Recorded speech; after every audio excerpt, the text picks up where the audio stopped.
All right, welcome everyone to the introduction to IFAPAC. We are so glad to have you here today. My name is Shannon Burke. I'm the PAC manager here at IFAPAC at NAIFA National, and I'm joined today with Stephanie Sheridan, who is our PAC director. Hi, everyone. We are part of your IFAPAC team here at NAIFA National. We are also joined by our colleagues Nancy Carlson and Cornelius Lewis. So we are, all four of us are part of the IFAPAC team here, and we're always willing to talk to you. If you ever need anything, never hesitate to give us a call, send us an email on anything you need. So Stephanie, why don't we start off with, what is a PAC? Well, a PAC is an entity that allows a group of like-minded individuals to combine their support on issues that they feel similarly on. And, excuse me, sorry. And then we support members of Congress, both at the state and federal level, with those dollars. And it allows us to be the insurance party instead of just worrying about our political parties outside of the office. And we can all agree on certain issues and move forward to support candidates who also believe in those issues. Additionally, we have, why is it important to have PACs? Well, it's important to have PACs because corporations and associations cannot make direct contributions to federal candidates, but they can operate a PAC. And PACs are regulated by the FEC under strict guidelines that your contribution cannot be coerced, it must be voluntary. And we have some very transparent guidelines that a PAC has to operate under, whereby we are always reporting and letting out everybody who has given over $200 to the PAC. And PACs mean power, and NAIFA has over 20,000 members, so our PAC is 20,000 strong. And other reasons which we recently talked about there not being able to, an association not being able to support candidates directly, what they can do is start a PAC, and we will rely on our members to support that PAC. And so over the past election cycle, we've had about 7,000 members contribute to IFAPAC, and we just want to say thank you for all that you've done. Because we can't do it without you. No, we can't. So let's go back to the 10,000 foot level and kind of talk about what kind of PACs there are just in the country. We have about 4,000 PACs in the country annually. Yeah. One more. Sorry. There is over 4,000 PACs in the United States. Some of them are trade associations like ours. Others are labor associations or corporations. About just over half of them are corporate PACs. So a Target has a PAC and a Walmart has a PAC. PACs are very active when it comes to federal races. In this past 2018 election cycle, they spent over $689 million supporting federal candidates. This is compared to $639 million in the 2014 cycle. And this is just on the federal level. PACs are also supporting candidates on the state and local level as well. Here at IFAPAC, we do contribute federally, which is what we work on, but also we have 50 state PACs that also support candidates in state races.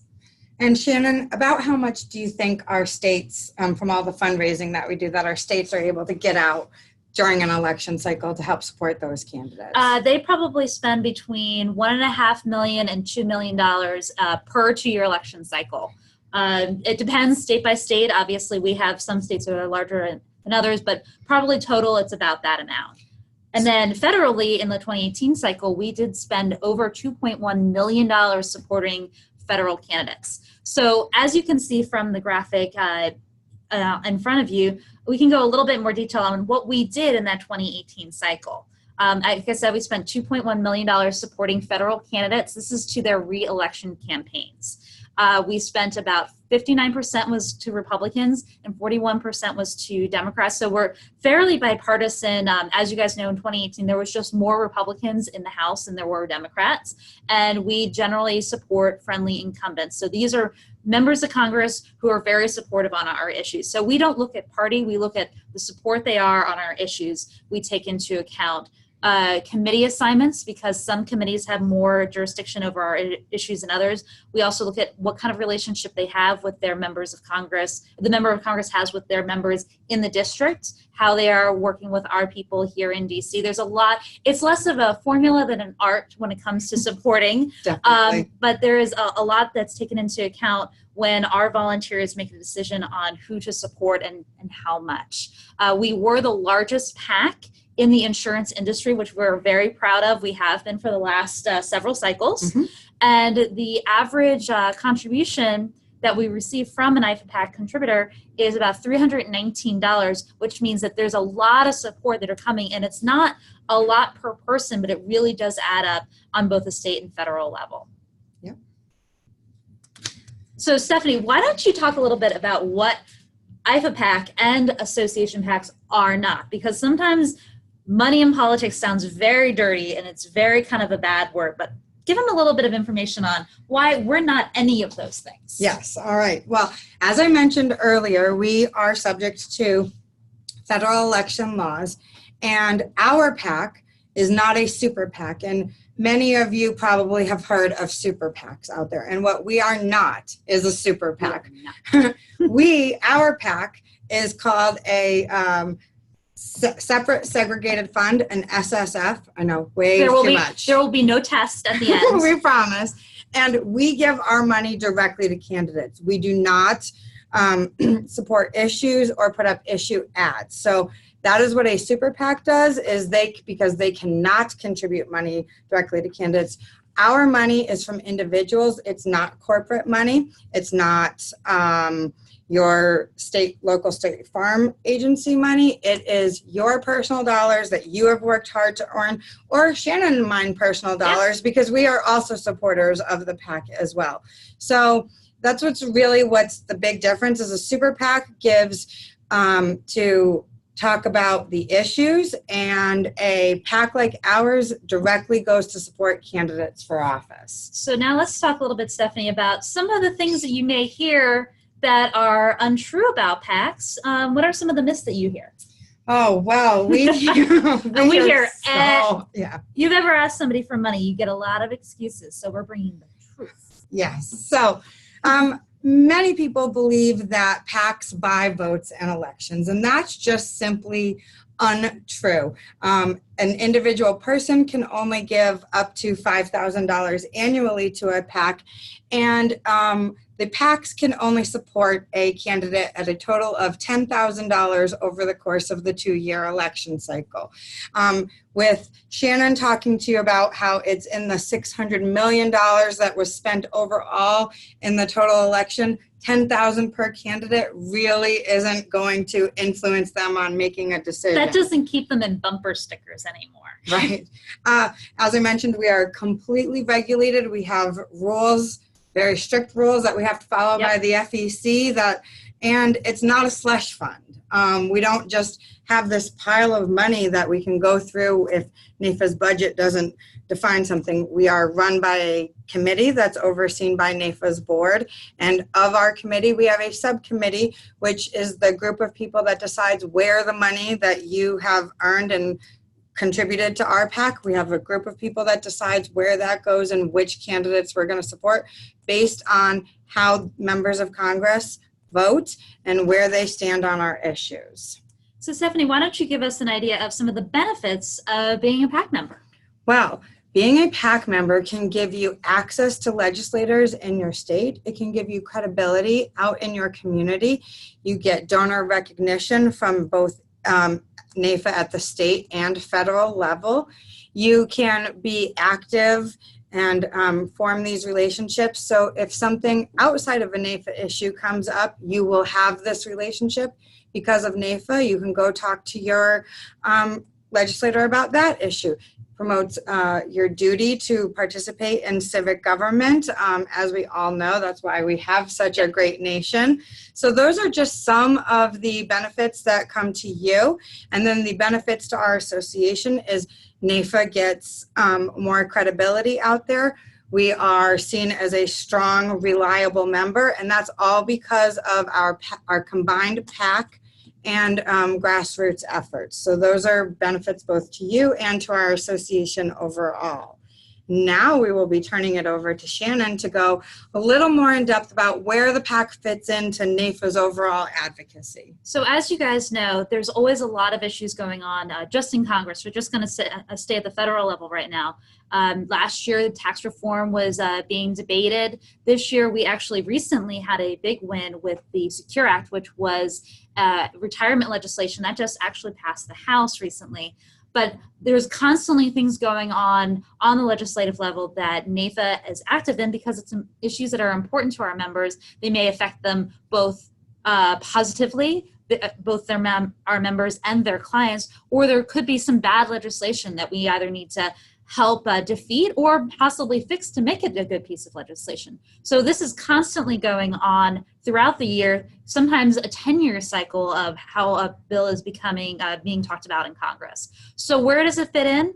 Well, the PAC supports the re-election of legislators. And like I said, we're supporting legislators who are great on our issues, who understand our business, who understand the issues that affect us. As we are making sure that those good people are staying into Congress, those are the people who are then going to be involved with creating that legislation.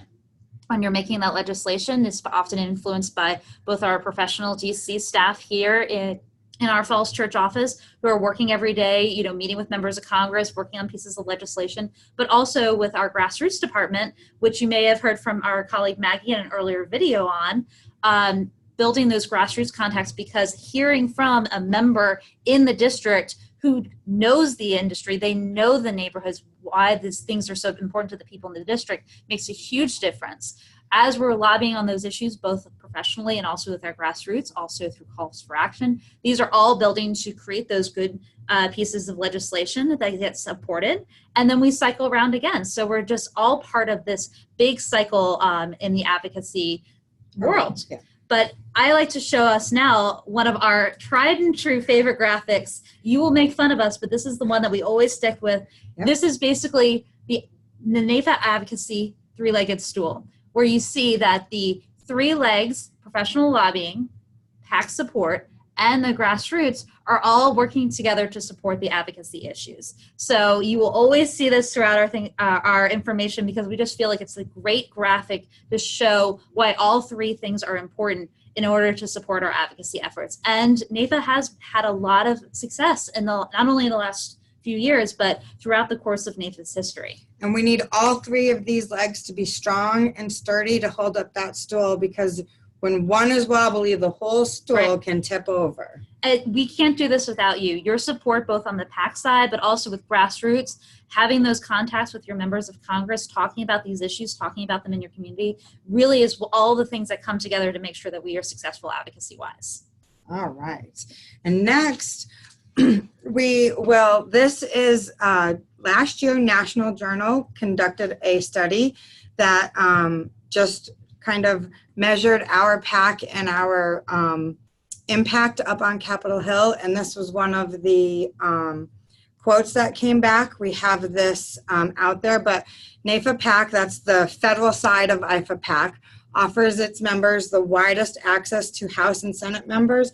And I would take this quote a step farther, and overall IFAPAC offers the widest access to state House and Senate state assembly members as well, better than any other PAC in our space. So that's really great, so that when you are making a contribution to IFAPAC, that you have Shannon and I and the rest of the team here making sure, and other volunteers for that matter, making sure that our PAC dollars are used in the wisest way possible to affect the best outcomes for our industry and your clients. So after hearing all this information about why IFAPAC is important, perhaps you're wondering, how can you support IFAPAC or just learn a little bit more information?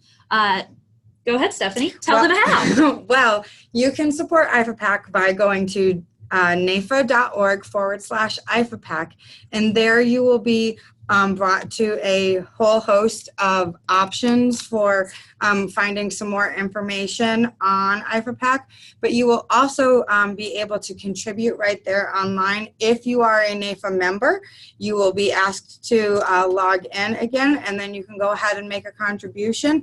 But this page right here will give you a whole bunch of information and help you see who the NAIFA volunteer leaders are as well. So, Stephanie, will you just do a quick summary of pay to play and how that could affect them? So if somebody is having any issues with their compliance department, how we already have some resources available for them? Sure. So in 2011, and then again, well, in 2011, the SEC released its pay-to-play rule, and in 2017, FINRA released its version of the pay-to-play rule. They are both very similar, and what they do is they affect a person's ability to contribute to candidates at the state level. Our PAC, IFAPAC, contributes both at the state and federal level, so some of NAIFA's members may be affected by this rule, and we have what's called the IFAPAC directive, where you can determine, work with your broker-dealer or compliance department and determine how much you can share back to your state. The rules don't affect federal giving, so we can support our federal candidates to the maximum ability, but it will affect how much you can share back with your state.